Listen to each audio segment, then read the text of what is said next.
Yes, welcome back to the Football Terrace. I'm joined by Splinter, TNEFC, leader of the Rat Army. How's it going, mate? Yeah, man, it still cracks me up, that laugh at the end of your intro. Do you know what the best bit about that is? KJ made that and he just kind of took it from one of the videos. I still love that people think I make that laugh up. Like No, that's standard, bro. I've heard you do that in front of me before. No, it's that's the crazy thing. Like that's what I love about the sort of perception people have of you on YouTube. So much of my character. I was saying I was chatting to Mark Goldbridge the other day, and I was like, looking back, I wish I used a fake name, and I also wish I created a bit of a character, like I had an alter ego, so that I could just separate myself. The worst bit is people meet me and they're like, sometimes they're disappointed that, oh, you're just like you are on YouTube. Like, yeah, bro, sorry about that. How was your Christmas now? Last time we spoke, Christmas Eve. And, good Christmas. It was good, man. It was sick. Like, we take it in turns, me and my daughter's mum, to have her over Christmas. So it was my year. Obviously, we ain't been together for nearly a decade, man. Like, it's mad. So yeah, it was good, man. She fleeced me rotten, the little one. She's already had her phone confiscated a couple of times by her mother. So, so yeah. And she's not at school at the moment either because of all what's happening and stuff like that. So she's driving her mum up the wall. But yeah, Christmas was sick, bruv. It was really nice. And we had an Airbnb, as you know, and me, the missus and the little one, we had a tree up and all that. I ain't really a Christmassy person, bruv, but when you got the little ones, you have to be, didn't you? But yeah, New Year was a bit of a weird one because normally you're out and about on New Year, innit? Do you know what I'm saying? You're either out with your friends or you got friends round and stuff like that. And yeah, it was a bit of a weird one. But yeah, man, listen, at the end of the day, the one thing this has taught me, this whole situation since March, is roll your sleeves up and graft. Yeah, and since lockdown in March, because I only used to stream at 5 and 9. That's all I ever used to do. And then lockdown, obviously, it was hard work because there was no football. So we had to graft a little bit harder, well, a lot harder. And I just carried that mindset on ever since. And bruv, we just said backstage like about our schedules and stuff like that. It's ridiculous, man. So yeah, that's taught me to build up the work rate, and that's what I've done. Sometimes I wish I hadn't because I just want a day off, mate. But it's kind of addictive in the sense of obviously there's a in your personal life there's a wider goal. As you say, you got your kid, you got the missus, and you got your mortgage and bills and everything else to pay. So you're in a situation where it's like, okay, well, I'm earning that now, I'm doing that. You got to maintain that, and you got to push it forward. There is then also demand as well from people because people expect shows. I haven't done my early morning show now for 2 or 3 weeks. It's purely been because there's so much games in the evening that it's kind of mitigated that. But from tomorrow, that's kind of back 7:30, and then it's 7:30, early afternoon, 5 o'clock, and then if there's a match reaction, it goes ahead or the podcast. So it's been crazy, man. But yeah, Christmas was the same for me, mate. It was quiet really because of what was going on. Yeah, so yeah, it is what it is. But do you know what's been interesting since we last spoke? Arsenal were 4-4, 4 wins on the bounce. Are you Arteta in yet? Bruv, no. I'm not sponsored by Javianas, bruv. Yeah, I'm not one of these that was sitting there crying about the Wenger players only to be over the moon that we've just re-signed Holding to a longer deal. Like, oh yes, he could be a good backup. Well, he ain't a backup. He's playing every week. Yeah, do you know what I'm saying? Yeah. Like, I ain't a flip-flop. At the end of the day, I just did a press conference reaction on my channel, and it was from his press conference yesterday. He's a compulsive liar, bruv. Man said he didn't have a Twitter account, so I tagged him in it. Yeah, I tagged him in that clip of him saying he didn't have. Yeah, he's got a Twitter. He said in his press conference he ain't got a Twitter account. He was asked about Mesut Ozil's Q&A whether he'd be joining in on Twitter. He said I ain't got a Twitter account. So I put that quote out and tagged him. Do you know what I mean? And Lee is on him. Lee is on his neck. He sat there and said that he basically admitted that Runnison, our goalkeeper, who we're now looking to loan out 4 months later, was a panic buy. That's basically what he's saying. We just rushed the signing in just to get a keeper in. Bruv, people want me to trust this process. It's run by an owner no one wants. It's run by a board that are incompetent, and we've seen that for 20 years. It's run by a CEO that signed a deal with a Chinese car company that don't exist. It's run by a technical director who's just signing up his mates from Brazil, and a manager who ain't got a clue what our best 11 is and is binning off all our ballers, bruv. Yeah, I ain't trusting that. What I find really interesting, you won the 4 wins. Of course, the Arteta Rim mob are loud and they're proud and everything else. They were actually blaming the Edus and the board, and they were getting on them rather than Arteta. up until Boxing Day. And you know, like Mari's now been in your team. Mari, for me, is one of the kind of sort of the Brazilian mafia that's now at the football club, right? He's had a few good games. Suddenly, I'm sort of asking him, so I thought that like Edu was only signing his mates, like his friends, they were all bums, they weren't very good, but now you're suddenly happy with Edu. And it's like, oh yeah, but maybe Edu isn't part of the group, or maybe, so you're like, come on, just say as it is. You were struggling. The main reason you were struggling in that period, yes, the investment, the quality of player needs to improve. But the main reason you had that bad run is Arteta's tactics and approach stunk the house out. And do you know what? You can still be Arteta in, but at least admit that and you've changed your style since you changed formation. You've been far more aggressive. You've been attacking more. You've been using the flanks more. I'm not saying Arteta is the finished article or he's completely turned the corner, but to not admit that it was his approach, his style, his tactics, his training that had kind of that had that detrimental effect. I sort of look, it makes me laugh, bro. I'm just sort of, the whole thing fell on his lap as well, because obviously Gabriel got diagnosed with COVID. So that's why Marie came into the team. And Marie, apart from the little lapse in concentration against Chelsea where he gave a penalty away, which Leno saved, other than that, I think he's been decent. But at the same time, let's just rein it in. Yeah, because Mustafi and Koscielny were dubbed Kostafi, bruv, for going 22 unbeaten. Yeah. So let's just rein it in. I don't dislike Marie. I haven't seen enough of him to form a proper opinion on him. Yeah. So I'll wait until maybe another 10, 15 games and we can see what kind of player he is. He's looked all right, to be fair to him. He's looked pretty good, commanding in the box, good on the floor with his feet and that. But you've got to take into account the level of opposition as well. You know, Chelsea, when we played him, I was surprised how poor they were, mate. Really surprised. But that was maybe down to the fact that we played really well as well. So it was a bit of both. They were off their game and we were playing pretty damn decent football that day. Brighton was one of the worst games of football in the first half I've ever seen. Yeah, I'm not one for XG. You know that, yeah? Somebody put a tweet out saying what our first half XG was. It was 0.06. We had one free kick in stoppage time in the first half that sailed over the bar. Other than that, we didn't have a shot in the first half. Second half, we done all right. But it was like, I wouldn't say we were hanging on against Brighton because we weren't, but they rested their front four. You know, Malpai, Welbeck, Trossard, and somebody else. I can't remember his name. It was interesting from Brighton. I was surprised that they took that game so. Oh, they didn't even have a striker. They played with a midfielder up front. Their fans were going mad. Then we played. Who did we play after that? Who did we play after Brighton? West Brom in the snow. Yeah. Bro, they're going to get relegated. So let's not get gassed. And our fans' narrative was, but they drew with Liverpool and they drew with Man City. Liverpool got slapped 7-2 by Aston Villa. Yeah, like, what's your point? Like, seriously, what's your point? Fans have you noticed fans have always done that, haven't they? Like they look at a result and it's a case of, well, Man United got beat by a great example is you beat Man United. We're 90 minutes away from getting 3 points clear at the top of the table. Like, which you probably will, yeah. Doesn't mean if you beat Liverpool, you're then 6 points clear. You know? And this is the funny thing. We played Newcastle at the weekend. Andy Carroll turned into a prime Ibra, bruv. That guy was everywhere. Yeah, and the game changed when he came off. Yeah, it totally changed. It was the best game of football I think Andy Carroll's had since his hat-trick against Villa 10 years ago. It was crazy how good he looked. Against he scored a hat-trick against us once. It's true, he did. Oh, that was for West Ham, wasn't it? I don't know who it was for. No, I think it was for Newcastle, actually. I think it was for Newcastle. I think it was Newcastle. I might be wrong. It might have actually been Liverpool. I can't remember, but he scored a hat-trick against us. But this is the thing, right? That double save from Leno in stoppage time kept us in the FA Cup. Yeah, it was absolutely mad. He's got his little one. Look, here he is. Oh, it's the little lady. Bless her. Hello. You can say hi. Okay. Oh, bless her. You being good girl for daddy, yeah? Don't grab that though. Please. Yeah, you can't touch that. That's expensive. Did you? What did you do? Yeah. You did a painting.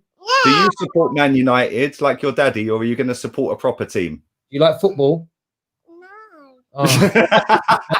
Quality. She's the wise one, mate. Daddy watch football? Yeah. Right. You're going to go? Daddy's working, baby. I'll see you in a minute. Give me a kiss.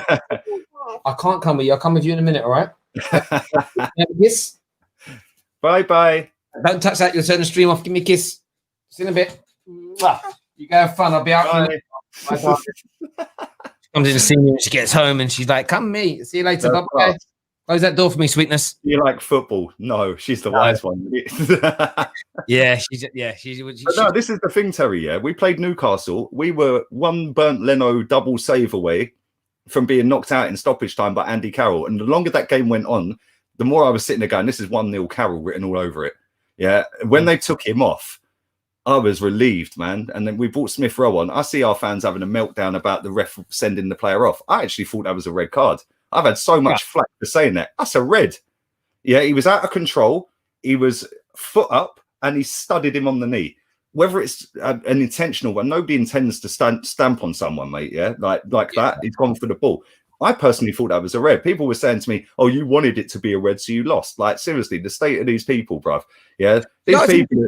I think the ref thought it was a 2-footed tackle because he saw from the angle the ref was at 2 feet come out. But yeah, I mean, I thought it was a yellow myself. But equally, I think if it was the other way around, Arsenal fans would have been screaming for the red. VAR's against us and all that one again. Do you know what I'm saying? But do you know what was mad?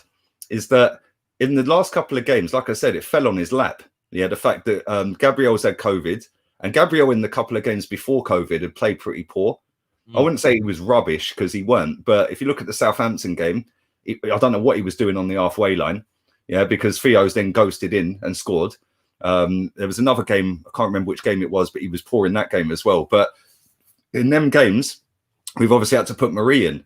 Willian and Louise were out. So that meant that he had to play Kevin De Bruyne, I said. Smith Rowe. He's the new De Bruyne. He's not. It's Emil Smith Rowe, mate. There's only one Smith Rowe. But he had to play him. He put Saka on the right wing, which is something I'm going to give him credit for, yeah?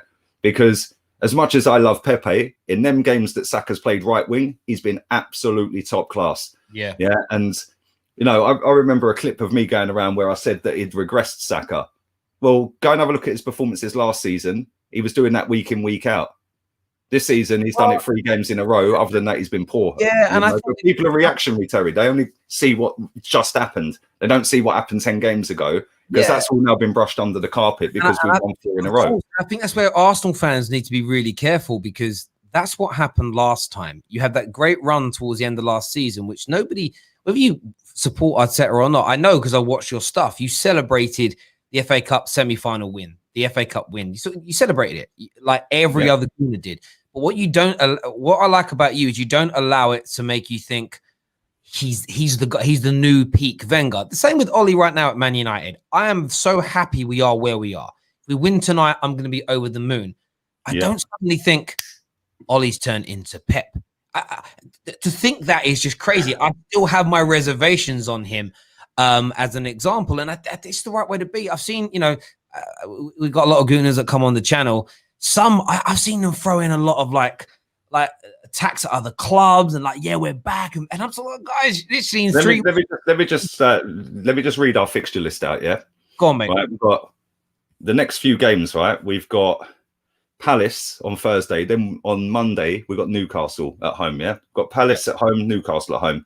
After that, we've got Southampton in the cup and then Southampton in the league, both away. Then we've got Man United at home. Then we've got Wolves away. Then we've got Wolves in the cup if we get past Southampton. Then we've got Aston Villa away, Leeds at home, Benfica away, Man City at home, Benfica at home, Leicester away, Burnley away, Tottenham at home, West Ham away, Liverpool at home. Bro, that run there, we could be straight back to 15th.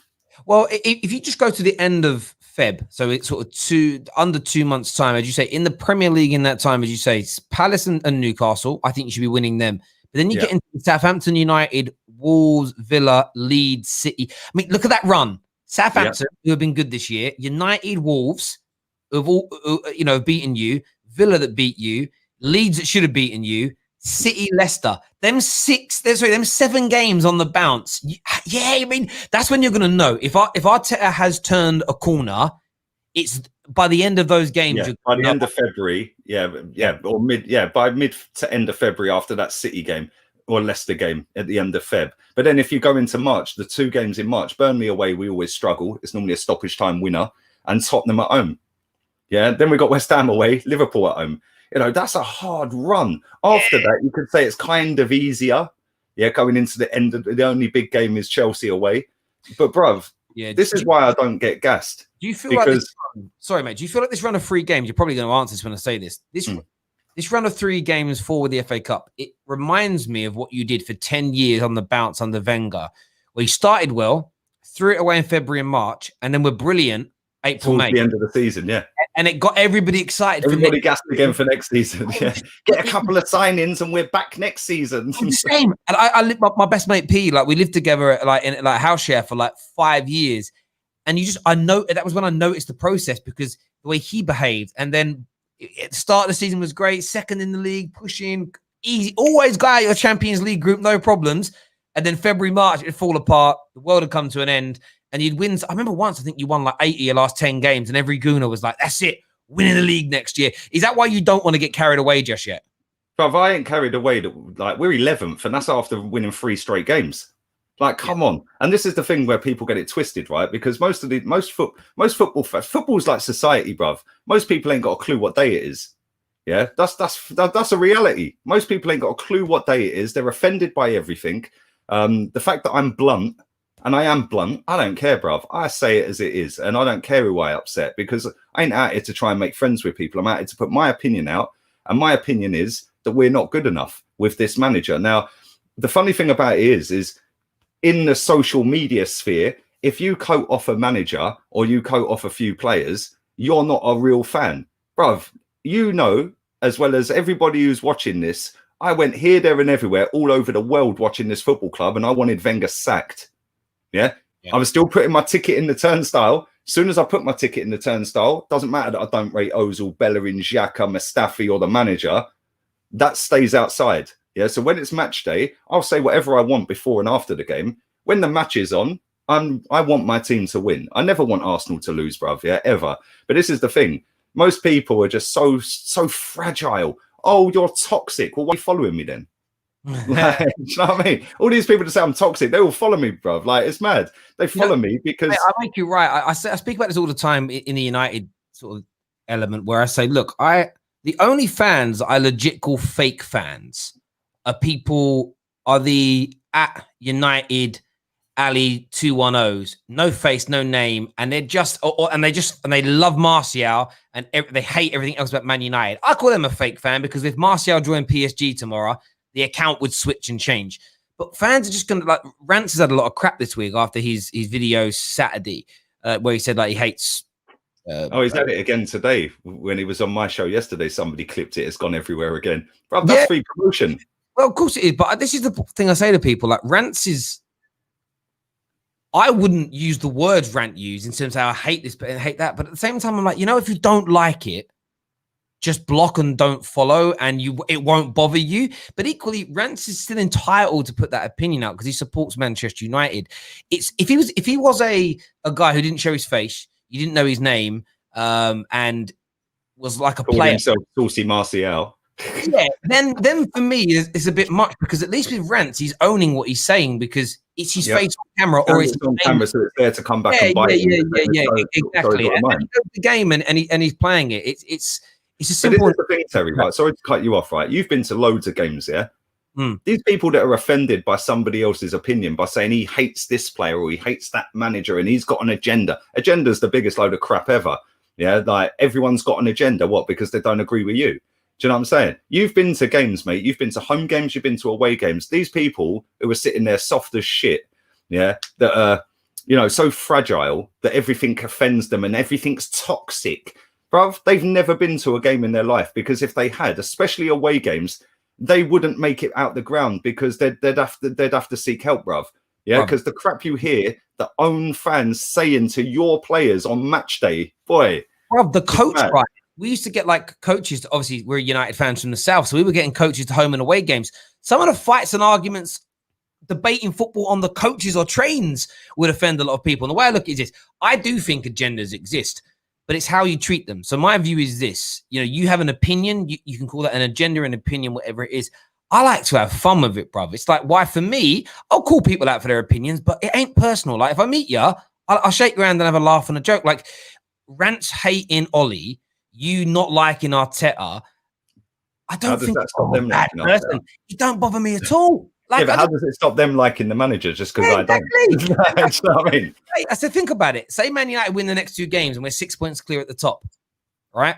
But I'm not going to use rants. You're doing something. Stephen Howson, I'm not saying he will. Howson goes on live and says, I know we're top, but I still ain't happy.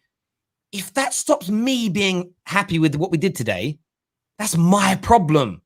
That's my issue. Now, I might challenge what he says and go, I think he's wrong for this, that, and the other. But that's just me giving, like, it doesn't deviate my day, bruv. People have just got to, like, learn to become happy in your own life and just enjoy and laugh at what people say. Because I'm telling you now, Ole Gunnar Solskjaer sitting at home in his multi-million-pound mansion, earning millions of pounds a year, managing Man United, probably a fit wife. Do you think he cares what Ransom Bant says? What Terry says? No. He even knows who I am, bruv. No.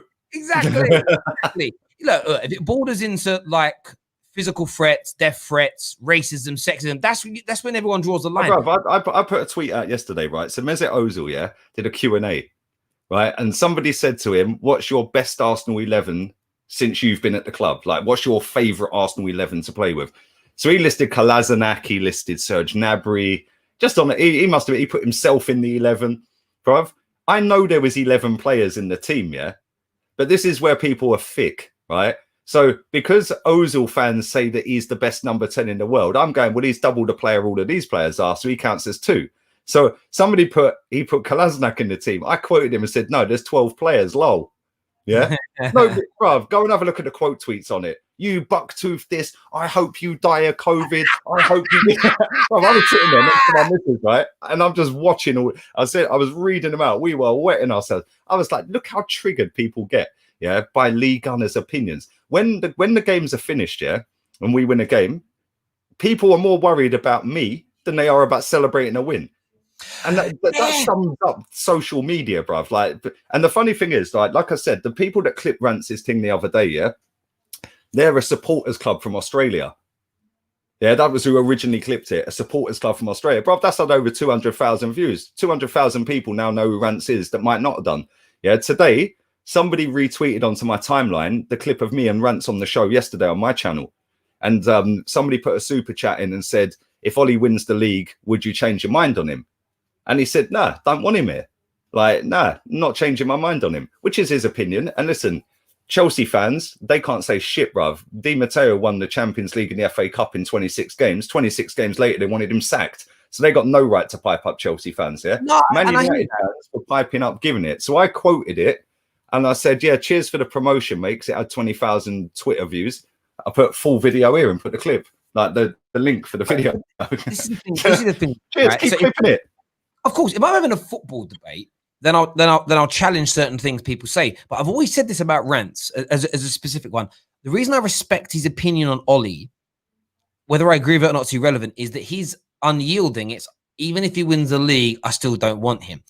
A lot of the Ollie outers that bother me when it comes to football conversation is, Terry, do you know what? If he could get us into a title race, or if he could start winning sort of 3-4 games on the bounce regularly, Terry, if he can improve our win ratio, Terry, if he can stop us leaking goals, then I'll back him. Ollie achieves that, and then they move the goalpost. Those people I challenge, because I sort of feel like, well, you just go all out and say you're never going to back him and have a backbone to say that. But this is the thing, Terry, right? People don't dissect. Like, and I know Rance, you know Rance, like, I know what he means when he says, I'm not backing him even if he wins a title. Just because you've won a title, doesn't mean that you're a great manager. Yeah, I understand what he's saying when he says that. Di Matteo won the Champions League. Arsenal Football Club had never won one. Yeah. So, I understand that when he says, just because you've won the league, and yes, it is hard to win the league, but this season's proving that it's kind of whoever wants it's getting it, because everyone's flopping. Well, listen, I've always said, and this is where I'd agree with that comment. I have my own little achievements that a manager has to make to be considered great, and you have to win back-to-back league titles in a Champions League to even be entered into the conversation. So if Ollie wins the league this year, I won't call him a great manager. If he defends it and wins the Champions League, that's when you've got to start to say, well, actually, like going back-to-back and winning a Champions League, maybe we start to change things. And I'm sure if Man United, again, without, he doesn't even need to admit it, I'm sure a lot of Ollie outers, if our win ratio continues to improve and we win the league and we defend the league title and we start being really good in the Champions League, people will change their minds. What they're not going to do. Opinions get changed and over a course of time based on what you're seeing and what you're witnessing, right? And based on results. This is a results business. Yeah, the fact that Man United and the fact that that particular footballer that used to play for you lot, that quoted him and caused a bit of drama, the fact that he played under Fergie, right, and he's coming out having a go at a Man United fan. By the way, that particular player is a Man City fan. Yes, he's not even a Man United fan. Yeah, Andy works for Man TV. Yeah, he's a Man City fan, bruv. Yeah, go and check his wiki page. He's Man City, bruv. Yeah, do you know what I'm saying? Andy's on the payroll at the football club. The thing with it's like it's an opinion-based thing. And if you don't like it, you can sort of leave it, as I say. And for me, you're right in what you say, results-driven business. But I put out a poll yesterday. This is triggered people mad, bruv. All I did was ask a question, right? So I basically quoted that Eden Hazard scored or created a goal in 57% of his matches for Chelsea, right? So he scored 202 goal contributions in 352 games. I just said his creativity and efficiency is reduced to 37% at Real Madrid, meaning so he's only scored or created in 37% of the games he's played in. I said based on that based on a 20% reduction and the fact it costs 150 million, I did a poll. Is he the biggest flop of all time? Yes, and all different answers people could put in. The amount of Chelsea fans are like throwing their toys out their prams. And how dare you ask this question? It isn't fair. He's had injuries. I'm like, brother, I don't really care about the injuries. If I spend 150, if Man United spent 150 million pounds on a player and he barely plays, and when he does, he's only scoring or creating a goal in like 30% of the matches, 150 million. I think it's a fair question to say he's a flop. Why do you think I'm on Ozil's case, bruv? He's cost us 153 million quid. And in what you do with Ozil's salary, we had this big debate with these Spurs fans, only in the group chat the other day with Eleanor and Alex, right? They're saying, Poch wasn't backed. And I'm saying, well, firstly, it's relative whether Poch was backed or not, because did he spend as much on transfers as Chelsea and Man City and Man United? No. Doesn't mean he wasn't backed. So I asked them this question. I said, well, so what was your increase in the wage bill in the Poch era? Exactly. Harry Kane had about 6 contract renewals and Dele Alli. That's the point I made. So I said, if you just look at it, if on average, if 10 players got a 50, 60, 70,000 pound pay rise, which I think what it averaged out at, I said, you do the maths on that. It's hundreds over the length of the contracts they've committed to. It's hundreds of millions of pounds. That's investment. The reason why Tottenham used to lose a lot of their best players is because they weren't competing in the salary markets. You know, I said this to all the Gooners that tried to, oh my God, who were like, Aubameyang only stayed because him and Arteta are BBFs. No, bruv. What a load of rubbish. £375,000 a week's the reason he stayed, mate. And the bit that's annoying about it is you moan for 15 years that you didn't pay the big salaries to keep people. As soon as you pay the big salaries to keep people, you want to pretend like that isn't a motivating factor for these individuals. It's crazy. And people do it all the time. You know, they do it all the time. And like I say, I don't agree with everything you say, Rant says, DT says, whatever. But I don't like, it doesn't consume my life. People have just got to learn that it ain't that serious, bruv. Like your opinion it's not really going to change anything. We're here to have discord and have conversations. If it was going to change something, our clubs wouldn't be run how they are. Do you know what I mean? The amount of times I've moaned, the Glazers are going to shit, bruv. Do you know what I mean? Like, they don't listen to what we've got to say anyway. So we're just here having a good time, having a bit of a bubble and stuff like that. I want to ask you about an Arsenal transfer rumour. Bissouma from Brighton. You heard about this? Any good? Yeah. They've signed, or they're about to sign, Moises Caicedo. And I've got that on good authority. That's how you say his name. Yeah. It's actually better than my pronunciation. So yeah, I know. I was watching your stream earlier. I can't say it. Caicedo. Just going to call him Moist. Just call him Moist. That's easier. Yeah, Moist. But but this is the thing. Like I dropped a little video on it as well. Like I love Bissouma. Bissouma is a cheaper version of Partey. He can dribble. He can pass. His passing's got better. He can defend. He could play anywhere in the midfield, the same as Partey.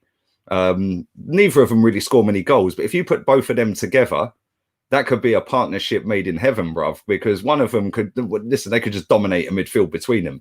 And if they can build up an understanding between them, then great. The problem we've got is this fella that's this fella that's going to Brighton needs a work permit, which means he's likely to go out on loan. Right. Yeah, so he could be going out on loan to Belgium. So if that is the case, then I can't see Bissouma going in this window. But maybe and I heard you say this as well earlier, maybe there's a club out there that have come in for Bissouma and they've said, yo, you can have him, which is why they've gone and paid 4 million, 5 million for this lad, but you can't have him till the summer. Yeah. So the club have gone, oh, okay, we'll wait till the summer. Whether that's us, whether that's you, whether that's anyone else, I don't know. I think he's quality, bruv. Yeah. And he'd walk into our team. I think he'd walk into United's team. Yeah. I think Fred's a good player. Yeah. And it's debatable whether this guy's better than Fred, because Fred's actually had a really good season this season. But you've got another option if you sign him then. And I think his level's above McTominay, by the way. But he walks in our midfield over every single player other than Partey. Yeah. What Man United need, and again, the scouts need to do, by the way, everyone who's watching, please smash that like button and sign up to our Discord server as well, please. The links for that are in the description below. Plus, I am back on Twitter in a personal capacity. My @ is now on the screen, @TFluid. Go follow me. Not bad, actually. Nearly 800 people follow me today. It's not bad for just... You ain't done bad, mate.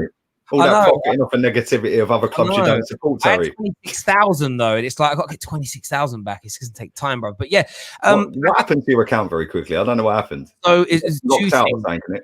Well, I basically Man United printed something, and I thought it was PR based, and I was in a bad mood, so I added them and called Ed Woodward. See you next Tuesday. And I got barred for it. And then it turns out, like when you click and hold. United obviously reported it, or somebody in the comments reported it. It's probably United, Rob. My appeal was basically saying I did say what I said. I am not. I suppose my appeal didn't really go through because I said I'm not apologizing. I'm not sorry. But I kind of was like, yeah, I've seen much worse things people have said on Twitter and then not get back. I get called that every day. Exactly. Like I get called all sorts of stuff. And I'm like, how can someone get away with calling me an effing this and an effing that and a this and that and the other? Never blocked, never banned. And then I just do it once pretty much. And they're like, United don't like you though. They took one of your videos down once, didn't they? Well, they did it twice actually after the transfer window. Like this. So again, and I wasn't even saying anything that bad. It was just, I think you're a bunch of it's just done. that was finished. You should just put a disclaimer there and say, in my opinion, because then they can't do anything. It's your opinion, Terry. Yeah. In my opinion, you're this. Yeah, I have to put that in the bracket. Everything I say is an opinion. But yeah, listen, on the Scott McTominay thing, I think that for me, I like Scotty Mac. I think he's a good player, but he's a squad player. What we need to look for as a football club is to, and they are looking to do this, and we know this, again, hindsight's lucrative, but this time last year, we were starting games with the Lingards and the Pereiras playing. Our backup left back was a right back in young Brandon Williams. We had a Garlo towards the end of this window that was our backup striker. A decent summer, and you've got Telles, you have Van der Beek. Of course, Bruno came in the January, and Cavani. Now we barely see those individuals. I think a good summer, and whether it's Bissouma, whether it's I'd love Ndidi would be my primary one. That's the one. Yes, Ndidi, Terry. That's the one. Ndidi's the man. And then what you would see, in my opinion, is the McTominays and everybody else then become the Darren Fletchers of this squad, where they're on the bench every week and they're coming. Which is what they should be. They shouldn't. McTominay is not a starting player week in, week out. The fact you gave him the armband the other day was, bruv, it's the same at Arsenal. We had Mustafi and El Neni as captain in Europa League the other week. It just gets passed around like a peace pipe. It's embarrassing how far the standards have fallen between both clubs on so many things. But the armband, the armband didn't bother me so much with Scott McTominay, because for me, it's the captain thing has become a little bit arbitrary anyway, in the sense of what does it really mean? Like I've never seen so much fan debate over who should be a captain. Like back in the day, the captain was picked and no one, I don't know, nobody just seemed to care about it. Like I don't remember ever having a debate over who should be captain. And I remember that it started with England. Who should be the England captain? I'm like, well, whether you've got wear the armband or not, you can still be a leader. You can still encourage your teammates. You can still orchestrate. It's a simple one for me. I think what it was with McTominay is the fact that you've got so many players at that football club that are better than him, and I think it was more of because he came through your academy. It was but we had one of them. So it was like you've taken away of giving it to. Listen, he might be. I've never met him. I don't know him. I've watched him a few times. He's an all right footballer. For me personally, looking as an outsider in, he should be way down the pecking order to wear an armband at United, because although it's not a major thing. We gave it to Twanzebe in a League Cup game. I swear we did earlier on in the season. It might have been last year. No, I think it was earlier on this season. But I suppose this is the way I look at it, is this. Why I don't look at it too deeply, bro. Because when Gary Neville was captain, there was at least 10 players in the squad that were better footballers than him. Vidic was an amazing defender, but there was better footballers. Rio was a better footballer. Scholes was there, Giggs was there, but he was still the captain. For me, it's just one of the things that I don't really spend too much time thinking about. But you know what? If somebody thinks it's a bad idea to make him captain, again, it's something I just don't really care. Like, with respect, that's your opinion. Great call. For me, I'm more focused on improving the quality of the players. I like Scott McTominay. I love his attitude. I love the way he trains and how hard he works and how much he wants to win. That's great. You can get away with a player like that, a couple of them in your squad. What you need, though, is to surround them with quality, because I loved Nicky Butt and Darren Fletcher and Wes Brown, but you weren't winning the league with sort of half your squad with players at that level. You got away with 2 or 3 of them at that level. They were the ones that come in if there was injuries and stuff like that. Yeah, absolutely. There's a super chat here from Nick that says opinions on whether a manager player should be in or out is such a small thing in the grand scheme. End of the day, we both want the club to win. Exactly, Nick. Tell him again for the cheap seats at the back. Raft Army assemble. Yeah, I think that's true. And I was saying to the guys the other day, like, I know I've been guilty of this in the past, where I've spent a lot of energy and time trying to convince people they're wrong about their in or out agenda, and I've realized, what does it matter? Why I'm wasting my time and energy trying to convince somebody of something different, and actually, it doesn't change how I think and feel what they believe. It's in my own world, if that makes sense. We had another super chat here actually that says Jordan Henderson was slated as a limited footballer before. See him now. Scott will die on the pitch. He isn't perfect, but he is a better captain than Maguire. Agree that he is a squad player, but he can improve. And he might improve. And who knows? And again, like I said about... But the point is, neither are Man United captains, in my opinion. Yeah, just as an outsider looking in, if I was a Man United fan and I see Harry Maguire with the armband, I'd be going mad. Yeah, if I see Scott McTominay with the armband, I'd be going mad. Yeah, if I was a Man United fan, out of all of the players you've got that are regular starters at that football club, he's nowhere near captain, neither should Maguire. For me, I'd give it to somebody like Rashford, for example. Yeah, Rashford or Pogba. I know Pogba's a bit, he's Marmite, and he kind of divides opinion. I think he's a great player on his day. Yeah, but he doesn't have his day often enough. But at the same time, he's played out of position, left, right, and centre. But for me, if I was going to give the armband to someone, I'd probably give it to Rashford if I was Man United manager. For me, Pogba's on my list, but Pogba's looking like he's not going to stay, so there's no point making him the captain. Rashford's someone that was in my head, although sometimes I feel like with Rashford, I just want to focus on the game. For me, the candidate's Bruno Fernandes, because... Yeah, I was going to say Bruno, but the only reason I didn't, is because he's only been there a year. And I know he's been so influential in that year, but he doesn't strike me as one that's going to start talking. And like, I know there's certain ways you can be a captain. You don't have to be vocal. You can lead by example, etc., etc. For me, it has to be somebody that gets what it means to be a captain of that football club. For me, Rashford gets that. And I know that sounds contradictory about Scott McTominay, because of course he'll probably know, but Rashford backs what he does on the pitch, because he does the do's pretty much 9 times out of 10. Well, you just said what I was talking about on the stream earlier on today, when people speak about DNA of the club. I do believe in that type of thing, but it's never articulated right. The DNA is about determination, work ethic, improving yourself, understanding the standards that the club should have.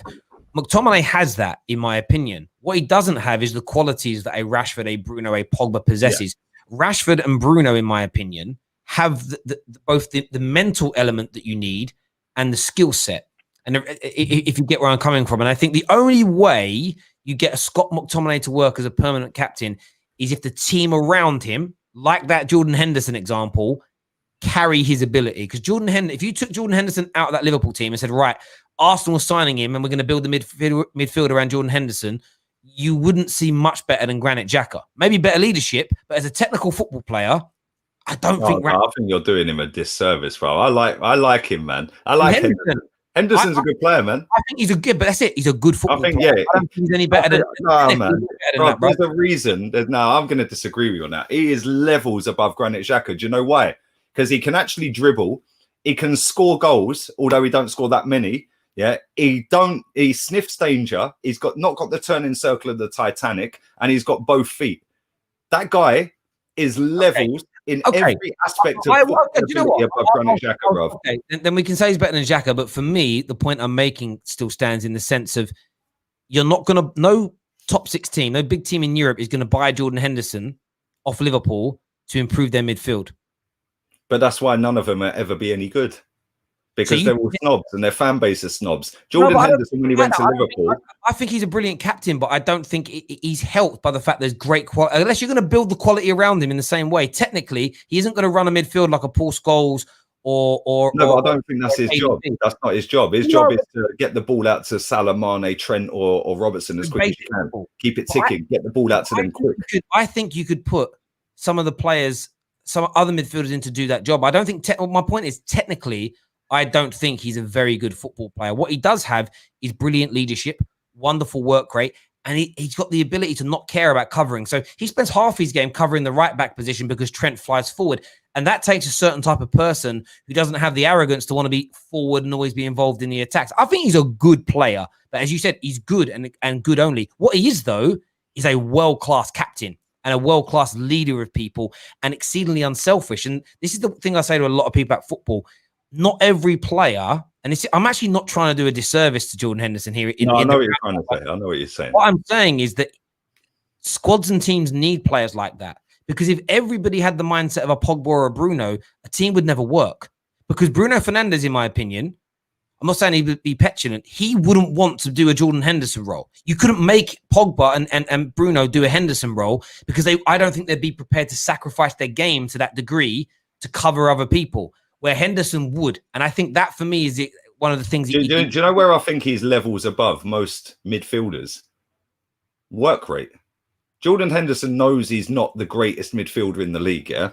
The one thing he has is elite mentality because he's at... the easiest way to explain it, and this is going to sound so warped, yeah? So bear with me, everyone watching this, right? There's always the Messi-Ronaldo debate. Messi's naturally gifted. Ronaldo's at to graft. There's so many better midfielders in the world, better than Jordan Henderson. But Jordan Henderson is one of the best midfielders in the world based off of the fact of his work rate has got him to being the captain of one of the biggest clubs in world football. And all of his teammates can't speak enough highly of him. Yeah, the reason for that is because he's rolled his sleeves up. Because when he first went there, they didn't want him, bruv. And they were on his case. But he rolled his sleeves up and said, yo, I'm actually going to fucking prove a point here that I am a good footballer. Not a mad, great footballer. I agree with you. But he is a very, very good footballer in a very, very good system at a very, very good team. Yeah. And the fact that he's been made captain of that team says everything I need to know about him. The likes of him and James Milner are not the best footballers in the world. But you just said it a minute ago. Every club, if we had a James Milner and a Jordan Henderson at our club, we'd be levels better than we're at right now. Go back to the reason we started talking about this. That's my point about Scott McTominay. That's why I think as he gets older, he's still only 23, 24, as he reaches his 26, 27 years of age, I think he has great leadership skills. I think he works hard. He gets himself about. He'll cover positions. You may find that he turns into, because by the way, 4 years ago, nobody was talking about Henderson in the light that they are now. If you surrounded McTominay with Bruno's, Ndidi's, Sancho's, Cavani's, Rashford's, a better centre-back pairing behind him, I think his leadership skills could shine through, cover positions that are needed. Because technically, as a footballer, I don't think Jordan Henderson is light years in front of a Scott McTominay in terms of his passing. Oh, bro, I can't have that. No, man. He is. you're even trying to say that with a smile and like without smiling. Bro, I mean it. I look at it. I don't see, and when I say light years, I'm not saying he isn't a technically better footballer, but I don't think there's light years. There's a light year difference between. Right, let me ask you this question. The easiest way to answer that is: Scott McTominay gets into Liverpool's midfield over Henderson, would they still be as good? Right now, no. I think in future. There you go. You've answered your own question. No, I haven't. Because what I was talking about is in 2 or 3 years' time. If you would have asked Liverpool fans 4 years ago, do you reckon Jordan Henderson will be the captain and the linchpin to you winning a title? I reckon 95% would have said no. Oh yeah, 100%, bro. They didn't want him. They were. And I think that's part of what Ollie was trying to do there with Scott McTominay. Say, okay, how do you lead a team? How do you orchestrate a team? Because that but the fact that your standards have slipped that highly, that far, bro, from being up at the captains you've had at that football club, to let it go all the way down to the likes of Maguire and a kid who you've admitted, and most United fans will admit, is a squad player at best. But the point still remains. But you Henderson, 4 years ago, Liverpool fans wanted Henderson. If you'd have told Liverpool fans 4 years ago, Henderson is going to captain you and be a linchpin to win a title, they'd have said you've got to go after the funny farm, because they wouldn't have believed. They wanted him out. My point of view is this: you don't need your captain to always be your technically best football player. You can. Sorry, man. The comments are hilarious, bro. There's so many Jordan Henderson haters in the chat. It's mad.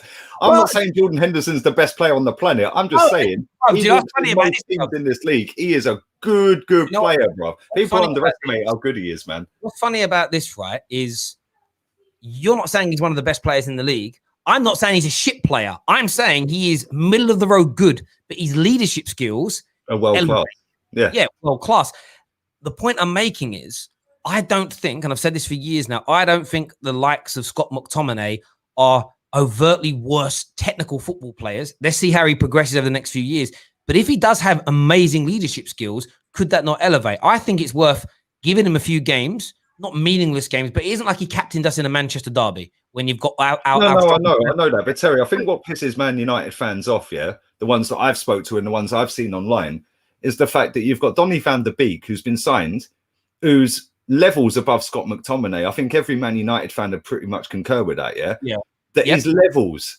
So why does Van der Beek not start and Scott McTominay starts every week, and then McTominay gets the armband, when there's other candidates like Rashford who do score a lot of goals, not stupid, relentless, elite level amount of goals, but he's a decent player, Rashford, a very decent player. I think he's wasted on the right wing. That ain't his position, because he can't cut in.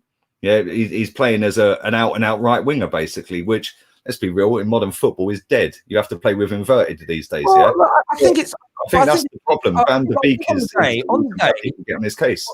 Well, on the day, Rashford wasn't starting, so he wasn't going to be given the armband. The only other candidate on that pitch that I thought would have deserved, that maybe you could say should have won it, was Juan Mata. But then I think there's an element of looking towards the future. Matt has got a year, 18 months max left at the club. I think that, why does Scott McTominay start? It isn't so much Scott McTominay. It's look at the games. So when we play teams that are going to really come at us and attack us, that we have to stop penetrating our defense, it's the combination. It's invariably Fred and McTominay. And they're picked for their work rate, and they're picked, which we just praise Henderson for, and their mobility and their ability to shield that back line. When we tend to go up against teams that play the low block, invariably it's Matic and Pogba that are picked because their passing range is better. That's our problem as a club. Matic and Pogba can't do the hard work, the running around, the mobility that's needed to shield the back four. Fred and McTominay don't have the passing range against the low block teams. That's why the likes of the Ndidis of this world are needed. And the Bissoumas, it's double bang for your buck. The problem that Van der Beek's suffering with, and he's spoken about this, he's kind of struggling a little bit with the speed and physicality of the Premier League. And equally, I don't think Van der Beek can do the job of ball winning, recoveries, covering a back four to the same level as a Fred or a Scott McTominay. That element of football, that little small slither, I think those are better at. And it's horses for courses in the way we're playing. I agree that with the Fred situation, but I had this conversation the other day, right? That Mohamed El Neni, when we played Newcastle, I said it on my watch along. Anybody who was watching that can verify that, Kieran Tierney's on the left wing. He's wide open. He was standing there and kept putting his hand up to every. El Neni had the ball 6-7 times in the space of a minute and a half. No one near him. He's got options left and right. He's got Tierney with 20 yards to run into, with 10 yards of space between him and the closest player, He's putting his hand up. And I sat there and I said, Chig, look. I said, he's calling for the ball. Give him the ball. That is what Scott McTominay will not give you, that Van der Beek will. That instance there may have led to a goal, which meant we wouldn't have been struggling in stoppage time and then go into extra time. We would have won the game. That is the difference between... and I know that you'll concede a few more goals with him in the team rather than McTominay, maybe.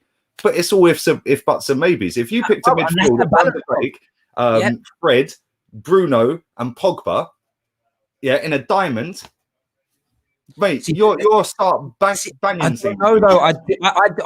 I understand the theory behind that, but when we've gone for those experimental teams where it's more creativity than muscle, we invariably get run through. So we can make the change, and in those moments, Van der Beek, we talk about like the difference between Hendo as a technical footballer and McTominay.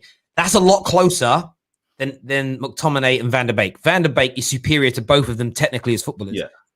But if that midfield gets run through more and we lose the physical battle, we might score an extra goal, but we could end up losing the game. And that's the balance. But that's why your manager but is not good enough. Because you've got a squad there that is capable of winning the league this season. I get that. Well, I don't know. I don't think we do. I don't think we do have a team that's capable of winning the league yet. Maybe, but this is the argument. It's all if buts and maybes. The one thing that isn't an if but and maybe is that Ollie's choices so far this season to play McTominay more than Van der Beek have left us 90 minutes away from being 3 points clear at the top of the league. So let me ask you this question, right? I know you don't like Arteta. I know he makes a lot of decisions. Yeah.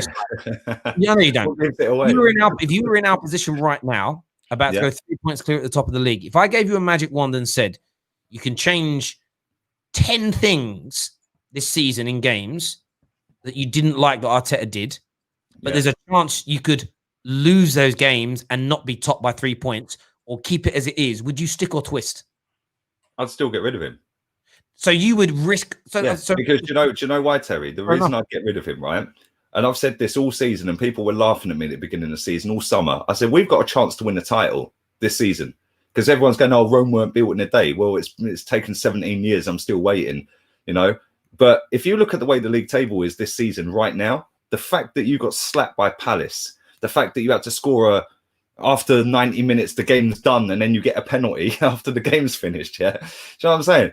We've lost 8 games and we're only 9 points behind Liverpool. Are you telling me without a proper manager at this football club, we wouldn't have got another 9 or 10, 12, 13 points more? Because if we had won them 3 of them 8 losses, we'd be 1 point behind Liverpool right now.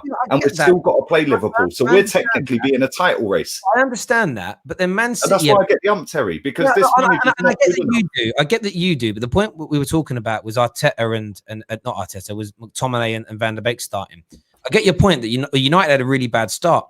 But City have a brilliant squad and they have a legitimate proper manager.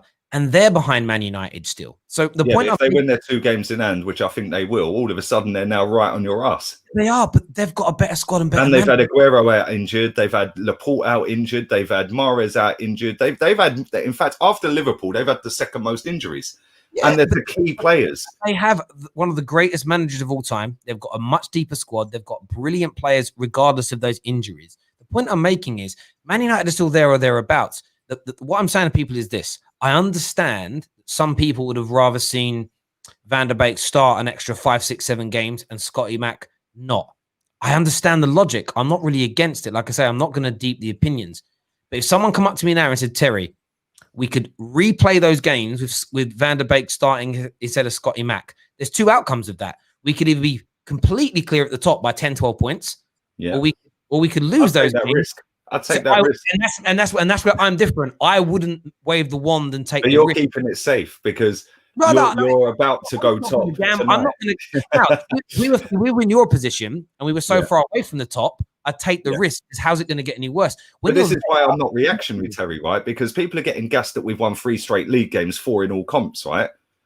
You've got to have a look at firstly the opposition, because when I sit there and people have a go at me for saying Saka regressed or has regressed, he's been fantastic for 3 games, 4 games in a row, whatever, Go and have a look at the 16 before that, and come back to me and tell me he's not regressed. So them 4 games that have just come in the recent since when I've said that. When I said it, I was comparing it to last season when he played left wing back, and he was brilliant every game up until he signed his contract. Then he was benched.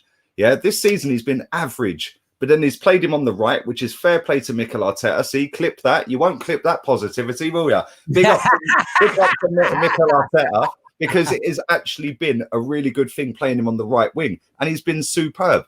But this is why I get the ump. It fell in his lap. Smith Rowe going in that team fell in his lap. The fact he's had to play Marie fell in his lap. I've been asking for Smith Rowe to play all season. I said at the start of the season, I said I'd play Ainsley Maitland-Niles at right back, Saliba and Gabriel, Tierney. I was told all summer, oh, that's too young and inexperienced. Well, guess what, mate? Yeah, guess what? Tierney's absolutely top draw. Tierney FC. Gabriel's been decent. Saliba won man of the match for Nice in his second game for them the other night, and actually played really well in the loss, by the way, the game before. And Ainsley Maitland-Niles has been absolutely brilliant for the last 12 months, and under this manager this season can't get a game. Then you go into midfield, and I said I'd go with Thomas Partey, and I'd maybe go with Ceballos, but then I'd put Smith Rowe in.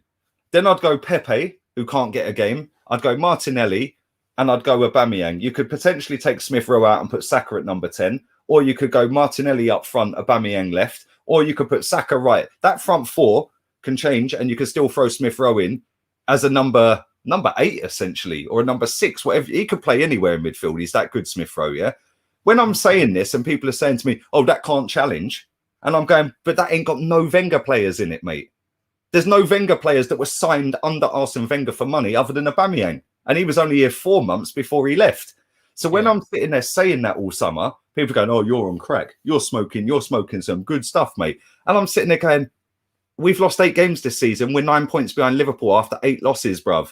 If we had a proper manager that had done what I think's right, we could be up there with you lot right now. Yeah? Do you know what I'm saying? And all of a sudden, this league's been mad. We might win the title.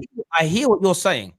But then when you unpack what you say from a Man United point of view, if you had a proper manager with your squad, you could be up there. Yeah. So we are up there. Yeah, but you're up there based on the fact of how poor everyone else has been and the fact you've put a good run together. Bro, I've seen you put a good run together where you had the best points in the calendar year last year. That doesn't make sense, though. But if you're saying with your squad, with a good manager, you'd be up there. That only means you'd be up there by default as well, though. Yeah, if he doesn't carry it on the next season and this is what I'm saying. This manager, since he's been here, Terry, go and have a look at his win ratio, because stats can be fudged any which way you want. Assist stats are a load of rubbish, mate. Yeah, created chances, load of rubbish. XA, XG, yeah, all that crap. Pre-assist, rubbish, right? Wins, draws, losses cannot be changed. It's a win, draw, and a loss. You can't. Okay, so on that, then, so on Ollie. In the past 12 months, it's actually quite. I know what you're going to say, and I'm going to close you all ends up when you say it. Yeah, because you're going to say, based on what you're saying, Ollie's a very good manager. No, I'm saying that he deserves credit to improve. So when he was made permanent manager, until almost 12 months ago today, when we played Burnley and lost 2-0, his win ratio was 33%. You're just saying win, lose, draws can't be argued with. Since that point, the win rate has doubled. So it's up to nearly 70% win ratio, and it's rising still. So that's where we go back to the only reason I'm bringing that up is we go back to the original point we're talking about. Would I wave a magic wand to bring start the season again with a better manager? No, because our trajectory is going up, and it's been consistently going up now for 12 months. Do you know why it's been going up? Because if you look at your team, Martial's a match winner. Rashford's a match winner. Yes. Bruno's a match winner in a lot of your games. Yes. Yeah. Greenwood's a potential match winner and has won new matches. Yep. Pogba's a match winner. Pogba against West Ham. If he hadn't have scored that screamer, you would never have beaten West Ham, mate. And that was the first goal of the game. In that first half, he was crap. Why was he crap? Because your manager played him so deep. He was basically like, I don't know what he was doing. He was nearly in goal, bruv. Right. Second half, he moved him forward, or he decided to move himself forward, and he scored the goal. Then you've got what's his name? Can't think of his fucking name. What's his name? Cavani. Yeah, Cavani's a match winner. Now look at Arsenal's team, right? That starts under Arteta. How many match winners are there? The team I agree. The team I just named with that 11, there's 4, 5, 6 match winners in that team. You misinterpret me. What you've said about your situation at Arsenal, I agree with. The reason I don't think the same at Manchester United is 2 things. One, we've been progressively getting better over the last 12 months. It's an undeniable. It depends what you look at getting better, Terry. I'm doing it based on what you just said. Win, losing, or draws. Win, losing, and drawing is great, fantastic. Yeah. When it comes to the big moments, and I said this the other day on a stream, these next 2 games for you lot are massive to determine how good Man United actually are. Yeah, because You can now beat Burnley tonight. You're top of the league. Yeah. You've then got Liverpool at Anfield at the weekend, right? Yeah. They haven't lost at home in 3 calendar years. You are then going there with them chasing you. They've been chased before, and they have been the chaser before, yeah? When they were the chaser, they bottled it. Well, they didn't bottle it. It was relentless. They didn't win it anyway. But when they were being chased, they had the mentality. If you go there and beat them to make it 6 points, then everyone can sit there and gas up Ole Gunnar Solskjaer and say, do you know what? He is changing the mentality of these players, and they're now proper elite. Let me say on that, Lee. Let me just say on that. Sorry. So I agree with that element there.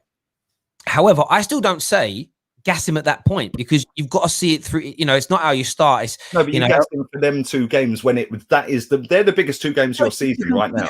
You congratulate him for that, and then you want things moving forward. My point of view is this: we have to go back to what we were obviously originally talking about. Is changing what's happened so far this season.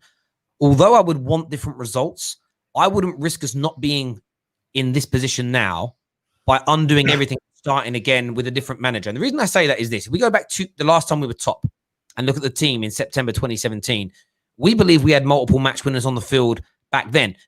Forget hindsight, looking back, saying yes, they are. No, they're not. When we started the game, we started against Stoke, and we had Mkhitaryan starting. Mickey. Oh, Mickey, come back. But when he first come to Man United, there was a lot of hype about him. Everybody wanted him, right? So there was at Arsenal. He got a hat-trick of assists on his debut. So we had 6 or 7 players that people would have named and said they're match winners. We also had a world-class manager, and it didn't work. All I'm judging Ollie on at the moment is, and I'm not an Ollie inner where you can't criticize him. Sorry, let me just cut you right off. We're on you right off. When you said you were last top of the league was 2017, right? Yes. How many points did Man City get that season? 100. Thank you. Yeah, first team to ever do it, yeah? Yeah. Yeah, Jose said that. I think you finished second, didn't you? Jose said that was his biggest ever achievement. Yeah, a year later, yeah. Yeah, okay. The following season, City won it again, right? Yes. Next season was last season, Liverpool won it. Yeah. Look at the points total in all them. Right now, look at the points total and the level of opposition we're going up against as a league this season. It's nowhere near them last 3 or 4 seasons, mate. And that is why. That's why that for Man United, relevant for you to go top these next 2 games. If I'm looking as an outsider, I couldn't give a shit if you win the league, right? But what's the relevance? If you go top, you've got to gas your manager to say, do you know what? No, when you have to do it. He's done it, but if he doesn't win it, he should be potted anyway, because this league's shit. It's like the season Leicester won it. With all due respect to Leicester. Where I disagree with that, it's I get that those 3 years, those big wins by City and Liverpool are absolutely amazing. But are we going to work with that same logic backwards and start discrediting champions that won it with 80 points, 70 odd points before? That doesn't make sense. You win the league. No one's going to say if Ollie wins the league. You can discredit that, Terry. We went unbeaten for a whole season. We had 12 draws. The next season, Chelsea got more points. Their team was better. That's a fact. But we're not arguing whether this Man United team winning the league is going to be the greatest Premier League team ever if we were to win it. We're arguing the manager deserves credit for winning a league. Wenger winning it unbeaten. I'm not disputing that he shouldn't get credit for winning. I'm saying he should get credit for winning the next 2 games, Terry. Come on. I know, but this is where I disagree. I would give him credit for winning those games, but I wouldn't overly gas him because there's still a long, long way to go. My point of view of all of this is just what I was saying. We'll go back to the first point. I wouldn't change about a Premier League season. I wouldn't change a single result. I wouldn't change a single moment, because there's no way in knowing that we'd be in this point now. If we'd have beaten Tottenham, we might not be top now. People say, well, we would have 3 more points, but you don't know what the knock-on effect and the reaction effect and what the snowball effect is going to be. For me, you are where you are because of it, and I wouldn't undo any of Man United's history this season or any way back to try and win more than what we already have, because I'm not disagreeing with you. People are going to sit there and think this is an argument. I'm not even arguing. Like we're not arguing. I'm just saying the next 2 games tonight and against Liverpool, that will tell me as an Arsenal fan looking at you, Man United, whether this manager is any good, whether he can fire up them players. Listen, I've named 6 match winners in your team, yeah? Right? We ain't got 6 match winners, which is why your level's above us right now, and because you've got a better manager. You know, but at the better manager this season right now anyway. Right? Whether he's a better manager or not is debatable. I get that. And look, like I speak about this a lot on the channel. I know you watch around these internal gateways, and tonight are two of the biggest gateways and barriers for Ollie to push this team through. Going clear at the top. And then for me, it's getting a positive result against Liverpool. If he draws it away at Liverpool when we're already 3 points clear, that for me is positive because they haven't lost there in 3+. No, see, I disagree with that. Go there and beat them, mate. Stamp your authority and say, "Yo, now fucking catch us. We're 6 points clear. What are you doing now?" Because that will mentally be a massive headache for them. That expectation's too high. Why? If I listen to the greatest manager of all time, it's not. You're Man United, Terry. This is my point. No, it isn't. It isn't. I want to go there and beat them.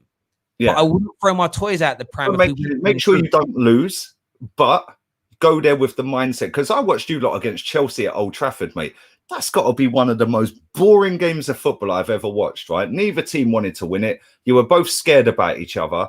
Yeah, and scared of losing the game. I agree with that. And I agree with that. That's not a Man United mentality. That was just pathetic. But as you said at the top of the thing, right? As you said at the top of the show, it's a results business. I want to go there and I want to beat them. And if we sit back the whole game, and so this is where I look at it. If we sit back and try and counter, but we do what we did with Jose about 4 years ago, where our counter-attacks have 2 players in because we're too scared to commit, I will be frustrated. I will be annoyed, even with the draw in a game like that, because we didn't try to win it. If we try to win and we lose, I'm less disappointed. I'll give an example, Terry, right? Because there's a lot of people in there saying, "Oh, they've been unbeaten for 3 calendar years. You're expecting Man U to win." I'm expecting Man U to beat them, and I'll tell you why. Because if they go top of the league tonight, that's in Liverpool's head that we're now chasing again. The last time they chased, they fell short. Yeah, so that again plays in their head, right? Then you go there as, "Yo, we're Man United. I don't care who you are. I don't care whether you've won it last season. Don't care if you're the champions unbeaten." I hear that, bro. You then go there and you say, "We're beating you." Look at Jose Mourinho with Tottenham. They were stoppage time away from nicking a draw. They have only got 2 match winners in that team. You've got 6. So bro, listen. And let's have it right. If Son had Bergwijn's chances, they would have beaten them. So let me just unpack what you've said there. I agree with you. We should go there with the mindset to want to beat them. We agree on that. That should be the Man United standard. Like I said, the way we perform tells me whether or not we're trying to win. Not counter-attack football is a methodology to win. We did it for many years on the third. It doesn't matter how you perform. Just win the game. I get it. But what I'm saying is how you counter-attack is key. I've seen us counter-attack. If you counter-attack with 1, 2, maybe 3 men in your counter-attack, I don't think you're trying to win. You're going for a draw and not to lose. If you're counter-attacking numbers, you're giving it a go. That will determine my satisfaction levels of that game. Any kind of win, I'm going to celebrate. But if we go, win? You think you'll beat them? No, I don't. You think you'll win the league?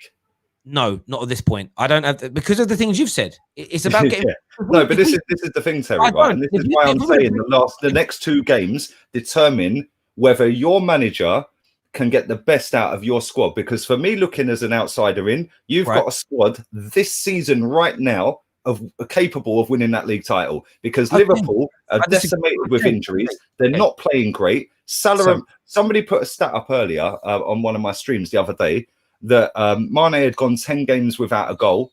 Yeah, recently he'd gone on a 10-game streak. And also only 6 of their 37 goals in the league this season have not come from their front 4. Yeah. So let me just stop them, and they don't win games, mate. Your last point and unpack it all again, like I was saying. So, do we have a squad that's good enough to win the league this season? Potentially, in technical ability, yes. Mentality of the squad and the manager, I don't know. Moments like tonight, and the Liverpool game on Sunday are going to give us a big indicator as to whether or not that's possible. So I agree with you on that. There's no doubt about it. I've said for weeks now, Man United's issue right now isn't technical ability and tactics. It's the mental strength to get over the line, especially in the current campaign that we're in. Back to the point about trying to beat them this weekend. My view is this. I want to beat them. I want us to go there and try and get the result, but not beating them isn't the be all and end all for the grand scheme of the season. It's how we perform, how we come out after that. But it's a massive psychological boost to go there when they've not lost for 67, 68 games in a row at home. 100%. You go there 3 points clear of them and go and fuck them up. What I won't do, they're now 6 points. That's totally bro. I totally get that. But if we win tonight and we go there, we go for it, but we only get a draw, that isn't going to make me throw my toys out my pram and say, that's it, I'm done with 3 points and 6 points is massive in the grand scheme of things, Terry. Yeah, especially when they've got players. What I'm not going to do is throw the baby out with the bathwater if we don't get.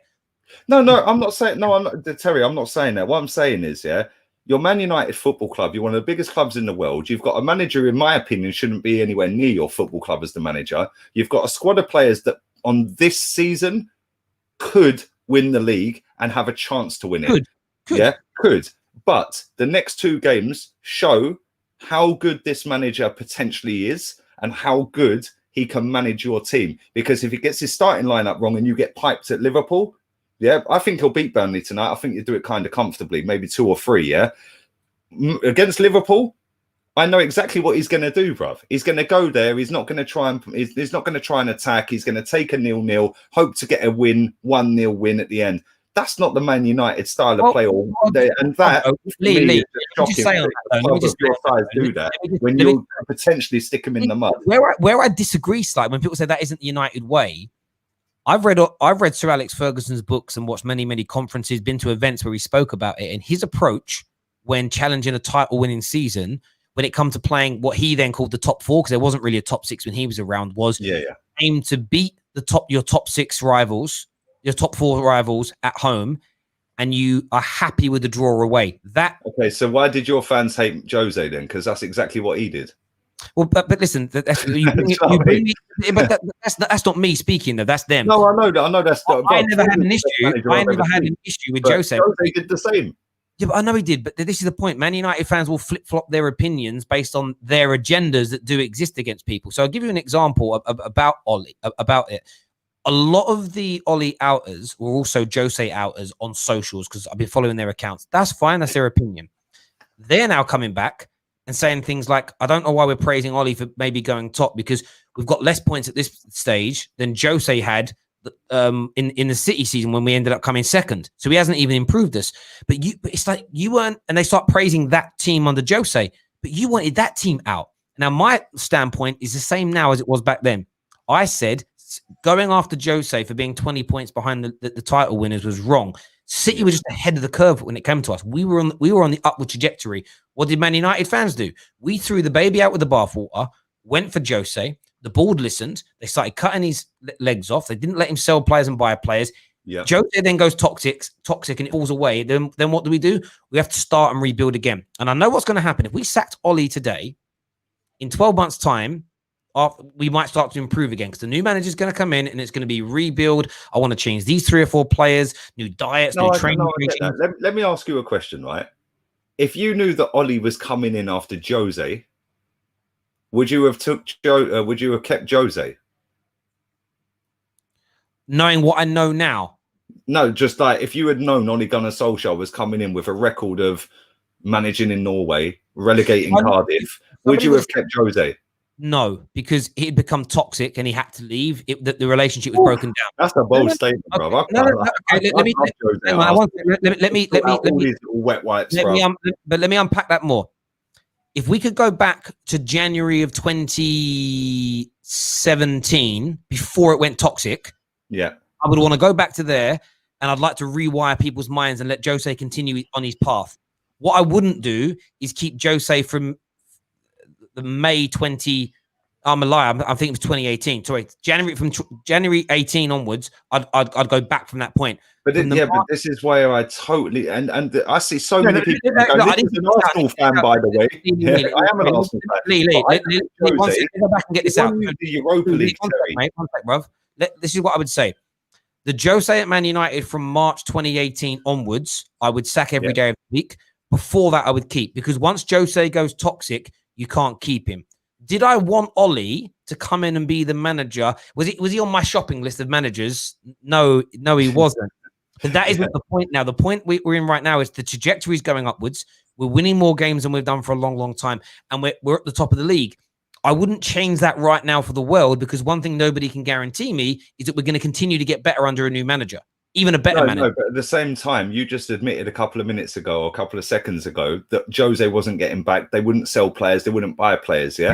So hang on. Based on that, they backed Ole Gunnar Solskjaer with an £80 million fridge. Yeah, and let's be real, I'm not one to mug off other clubs, bruv. That geezer's fucking bang average when he's playing with Lindelof. When he's playing with Bailly, he looks levels. So why'd you keep playing him with Lindelof? That's down to the manager. If you had Jose in there, do you think you would have signed Harry Maguire for 80 million? Probably not. You probably would have gone with Bailly and somebody else. Maybe Bailly and Lindelof. Maybe Bailly and Tanzabi.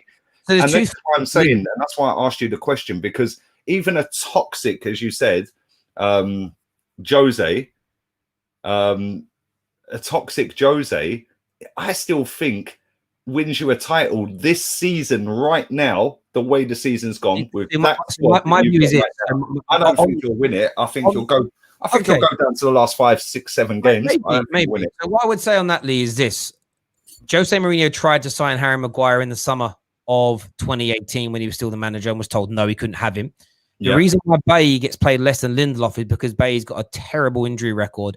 I know that. But when he plays, that's the rationale for it. I wouldn't let a toxic Jose Mourinho run a bath, let alone a football club.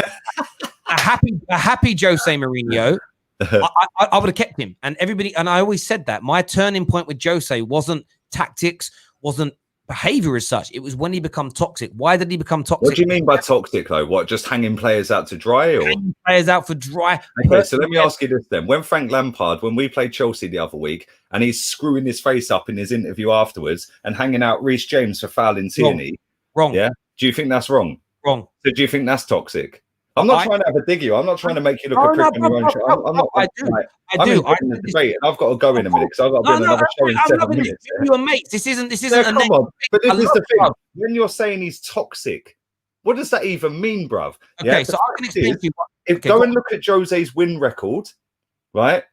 You could potentially say that Ollie's is better right now, but guess what? Ollie's got a miles better squad. Yeah, that's hindsight, bruv. Because when Jose had his squad, the same Man United fans calling for him to be sacked said, this current squad we've got could win a league with a manager. Jose won the Europa League and the League Cup. This manager ain't winning you fuck all, bruv. Yeah, and he might not. And I'm not. Listen, bruv. I know you've got to go in a second. I'm not. Ollie is not a better manager than Jose, but nearly every manager in the better is a toxic Jose worse than Ollie. Oh yes, and we know that. No, I disagree, man. Come on. Listen, do you know how Jose still light years better than Ollie, bruv. There's proof in this in the Premier League.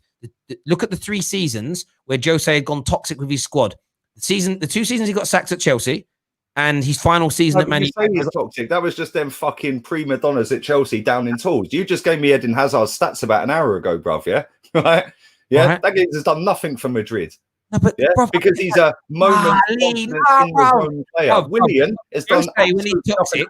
Cesc Fabregas is finished. Jose when he's toxic and his team aren't playing for him, the board and him are arguing, he's outing people in public. Look at the performances of his teams. Look at the league positions during the moments that's going on. That's not. But Sam Allardyce is better than him when he's toxic. No, you man, come on. Yes, I would take a toxic Jose Mourinho right now over Arteta. I know you guys do. I love this show. Great debate. Great conversation. You're chatting waffle, bro. Is people being negative in the comments? Look, me and Lee I don't even care. Fuck the chat. If you're getting told you're clueless and I'm rinsing you on every comment, I'm getting told I'm a raging alcoholic and that I'm a fucking Man United fan, twerking for Man U. And this is the point. Everyone is going to have a different view and opinion. Some people will agree with Lee, some agree with mine. Yeah, come on, listen, who cares, man? At the end of the day, Jose Mourinho, even a toxic, as you said, Jose Mourinho is stratospheres better than Lampard, Ollie, and Arteta combined. Yeah, fact. No, that geezer won you 2 trophies. Ollie will never win you a trophy, bruv. Not when he was toxic. When he was toxic, we were struggling. Ollie's not toxic and keeps losing semis, bruv. He needs Viagra, bruv. Ollie, listen. We wouldn't have got to a semi with toxic Jose. So there we go. But listen, everyone he won you the Europa League and he got you to but not when he was toxic. Doesn't matter. When you look at the legacy of Jose Mourinho at Manchester United, he wasn't backed, as you said, at the end, and he goes down in your history, Europa League winner, League Cup winner. League Cup winner, Europa League winner. Ole Gunnar Solskjaer go down as the man who made Harry Maguire his captain. My man. He only didn't get backed, and he stopped winning once he gone toxic. When he was being backed and when he was winning, it was when he wasn't toxic. So you can't compare the two things, bruv. It doesn't matter, because you know what? In 30 years' time, Terry, when we're 30 years' time, when we're sipping it up on a yacht in the Caribbean because we've made so much money off of profiting off all these losses, yeah? Do you know what I'm saying? And we're sitting there, fuck the Stella, bruv. We'll have the fucking Dom Perignon. Dom Perignon, 150 banner. But Lee, listen, you're a legend. Thanks for coming on. Everyone who tuned in, thank you. Love you too, bruv. The link to Lee's channel is in the title. Go follow it now. Hit the like and